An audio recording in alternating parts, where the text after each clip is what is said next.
of the School of Air, the world's largest classroom. Follow me inside.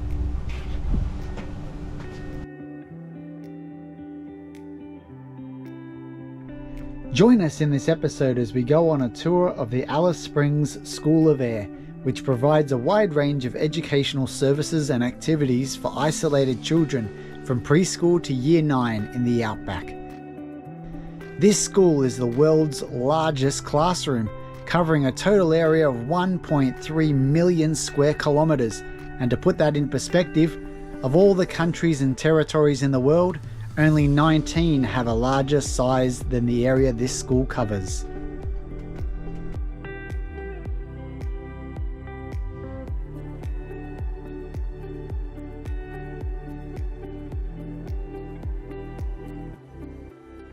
Look at our map up here.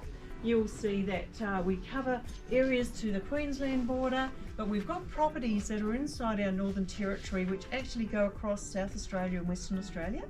So those families who are on those borders are doing business mostly within the Northern Territory, which is why we look after those guys.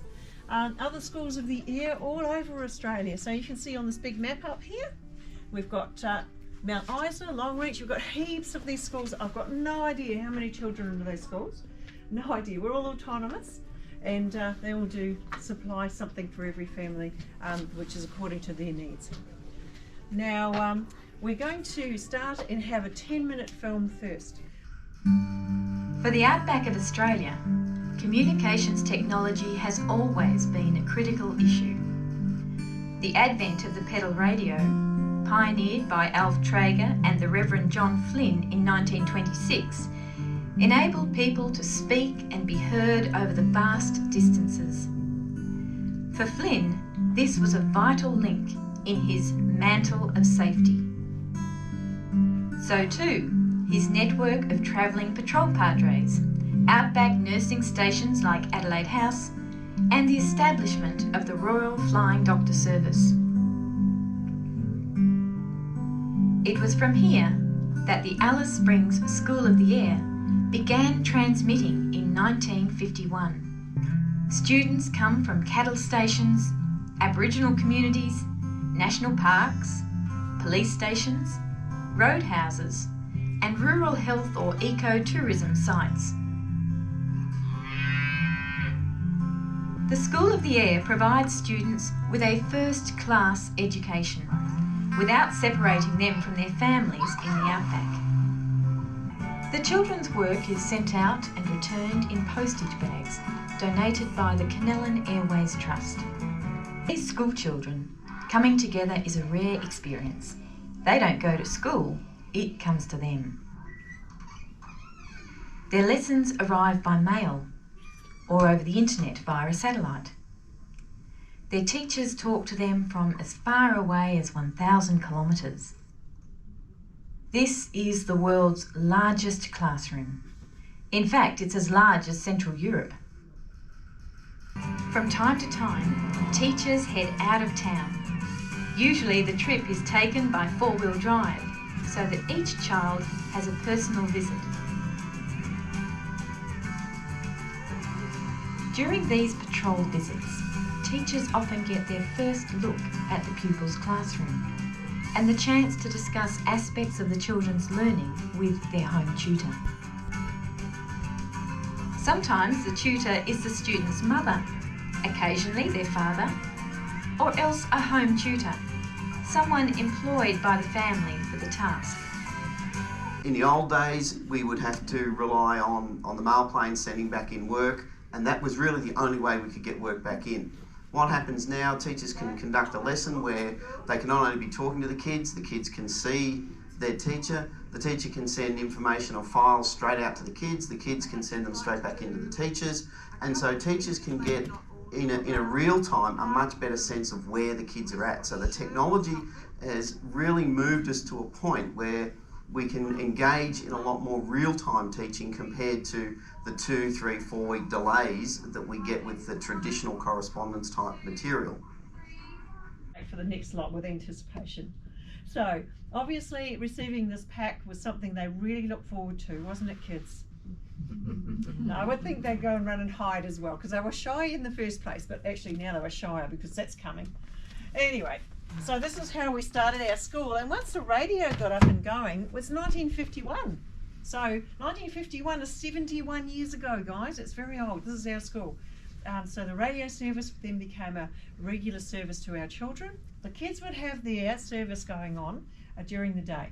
After that, the Royal Flying Doctors were generous enough to allow that line to be open so parents could use the line. When the Flying Doctors wanted to use the radio, they used to blow a whistle. And everyone who was on the radio would get off and get them on. Now, today, our children, of course, we cover age groups from preschool through to year 9. And once the children reach year 9, they have the option of continuing their education through the open education system, possibly through Darwin, or they go to boarding schools. And of course, families who are on properties for many years and generations and established quite often will choose boarding schools out of necessity. We've currently got about 146 on our roll. 36 of those this year are travelling families. And we have about 11 teachers, we have a principal and a vice principal, and we have an administration block and administration people as well. And we're broken up into half-hour blocks in our class times during the day. So a child who's very young, like a preschooler, will only need about half an hour lesson FaceTime with their teacher because they've got a program at home they can do with their family. Older children will have more subjects, they'll have more half-hour blocks during the day, and of course they have some shared lessons as well. Children come into school 4 times a year now, which is really great. Now, you guys can know, a lot of you have experienced lockdown, haven't you? You've been in isolation, so you know that at least you can actually see or speak to your friends, can't you? Because you can use a phone or you can use an iPad or laptop, you can access your friends. A lot of these guys before, when they just had before the radio, didn't have any access to see their friends whatsoever. The radio was their first point of being able to hear their schoolmates. When we were able to give our children the package of the satellite dish, that was given by the Northern Territory government because we left the South Australian government. Northern Territory government thought fair share of the education package. The kids got access to the internet with the satellite dish. They got laptops. They actually got webcams as well after the printers and scanners. So webcams, now we can actually see all of our schoolmates, our teachers and other things. So it was a big, big thing for us. As you can guess, with a lot more one-on-one attention and also with access to those kinds of resources, the kids actually do quite well academically. So there's 1, 2, 3 and 4 studios here. We use this studio for actually quite a lot of things in here. So we can have our PE teacher comes and does lessons here. She uses this space. And we also have a school assembly here every 2 weeks, like normal schools do. So we pull the blue curtain across, we set up our chairs, teachers, staff and everyone comes out, and there's another big screen that we can pull down on the window, and that's where we have the students. They're interacting and doing their school assembly. And then we've got this really great map on the wall that you can see, which represents where our families live currently. So Alice Springs, we have actually got some families in Alice Springs. They are isolated simply because they might have health issues and they're unable to attend school. There could be other things going on in their lives, so we can support those children.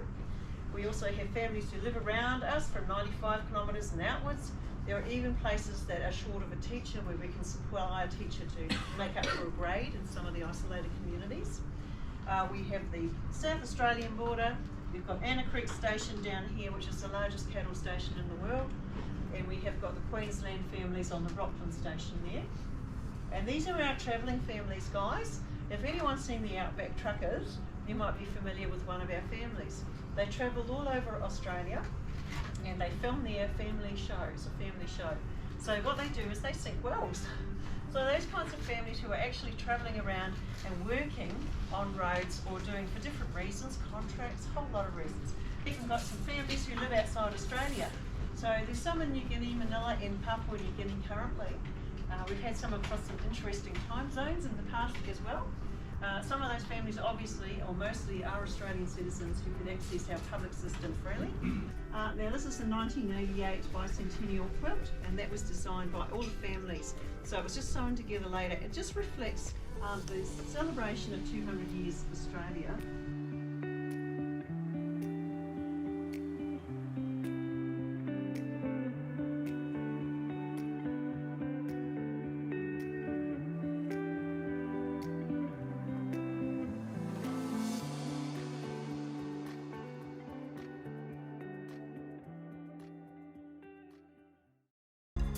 Make sure you subscribe if you want to join us for our next Nikitan family adventure.